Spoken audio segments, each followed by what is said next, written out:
Hi പ്രിയപ്പെട്ടവരെ, നമ്മുടെ 31 ദിവസത്തെ കൺസിസ്റ്റൻസി ചലഞ്ചിന്റെ രണ്ടാമത്തെ ആഴ്ചയും നമ്മൾ വിജയകരമായി പൂർത്തിയാക്കിയിരിക്കുകയാണ്. ആദ്യം എല്ലാവർക്കും എൻ്റെ വലിയൊരു താങ്ക് യു. ശാസ്ത്രീയമായി പറയുകയാണെങ്കിൽ ഒരു കാര്യം നമ്മുടെ ജീവിതത്തിൽ സ്ഥിരമായ ഒരു ശീലമായി മാറാൻ കുറഞ്ഞത് 21 ദിവസത്തെ തുടർച്ചയായ പരിശീലനം വേണം. ആദ്യത്തെ 7 ദിവസത്തെ ട്രയൽ റണ്ണിന് ശേഷം ആ 21 ദിവസത്തെ യഥാർത്ഥ യാത്രയിലേക്ക് നമ്മൾ പ്രവേശിച്ച ആഴ്ചയായിരുന്നു ഇത്.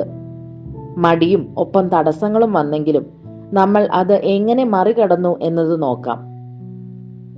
ഡേ 8.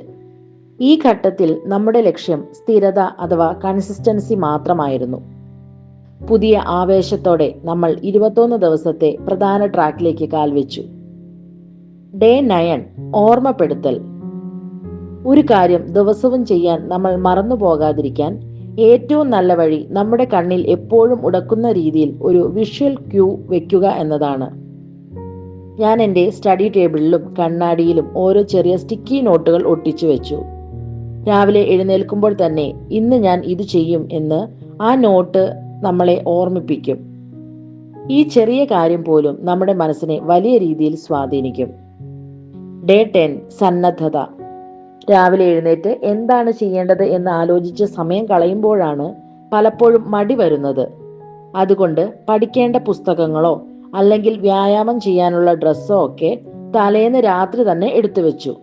അത് ചെയ്യാനുള്ള അന്തരീക്ഷം നമ്മൾ മുൻകൂട്ടി ഒരുക്കുകയായിരുന്നു. ഡേ 11. തുടർച്ച. ചില ദിവസങ്ങളിൽ തീരെ താല്പര്യമില്ലാത്ത അവസ്ഥ വരാറുണ്ട്. അത്തരം ദിവസങ്ങളിൽ ഞാൻ എന്നോട് തന്നെ പറഞ്ഞു, ശരി, വെറും 5 മിനിറ്റ് മാത്രം ചെയ്യാം, അത്രയും മതി. വിചിത്രമായ കാര്യം എന്താണെന്ന് വെച്ചാൽ ആ 5 മിനിറ്റ് തികഞ്ഞു കഴിയുമ്പോൾ ആ മടിയൊക്കെ മാറി നമ്മൾ അത് ആസ്വദിച്ച് ചെയ്യാൻ തുടങ്ങും. തുടക്കത്തിലെ ആ പ്രതിരോധം മാത്രമാണ് നമ്മൾ മറികടക്കേണ്ടത്. ഡേ 12. നിരീക്ഷണം. ഈ ദിവസത്തിൽ നമ്മൾ കുറച്ചൊന്ന് ശാന്തമായി ഇരുന്ന് നമ്മളിൽ വന്ന മാറ്റങ്ങൾ നിരീക്ഷിച്ചു. മാനസികമായും ശാരീരികമായും വന്നിട്ടുള്ള ആ പോസിറ്റീവ് എനർജി നമ്മൾ തൊട്ടറിഞ്ഞു.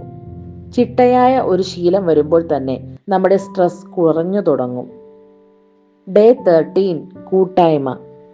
ഒറ്റയ്ക്ക് പോകുന്നതിനേക്കാൾ വേഗത്തിലും ആവേശത്തിലും നമുക്ക് മുന്നോട്ട് പോകാൻ കഴിയുന്നത് ഒരു കൂട്ടായ്മ കൂടെ ഉള്ളപ്പോഴാണ്. നമ്മുടെ ഗ്രൂപ്പിലെ മറ്റ് അമ്മമാരുമായും സുഹൃത്തുക്കളുമായും നമ്മൾ ചെയ്ത കാര്യങ്ങൾ പങ്കുവച്ചപ്പോൾ വലിയൊരു പ്രചോദനമാണ് കിട്ടിയത്.